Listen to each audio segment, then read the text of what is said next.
Now, one of the demands of the NDTV-SL Save Our Tigers campaign has been met in Corbett Tiger Reserve. 181 Gujjar families will be relocated outside the reserve area. These families have been living in this area since the time it was declared a protected zone for tigers.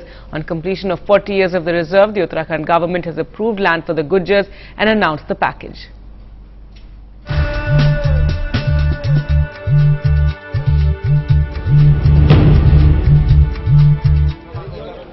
"181 Gujjar families that have lived inside Corbett Tiger Reserve for decades finally being relocated outside the park.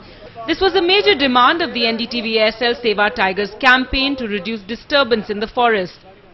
The relocation package offered to the families has been accepted and the Uttarakhand Chief Minister has promised them land as well as facilities.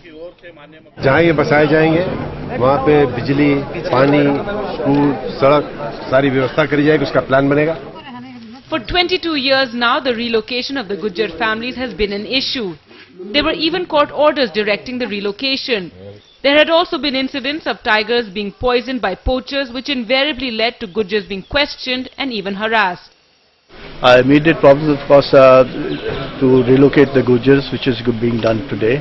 And I'm very grateful to the Chief Minister and the government of Uttarakhand to have made this possible. As for the Gujjars, there have been mixed reactions from them. उसे तो हमने लिख कर दे दिया कि हम जंगल को छोड़ना राजी है, लेकिन साल जब तक व्यवस्था नहीं हुई तो अगर आज ही हम हमारी मवेशियां चले जाएगी तो कहां जाएंगे? वो तो मवेशियां भी मर जाएंगे, हम भी मर जाएंगे। After 40 years of the Corbett Tiger Reserve, a major stretch will now be freed from disturbance, which will lead to better movement of animals in the area. With Dinesh Mansera and Corbett Tiger Reserve, Gargi Rawat for NDTV.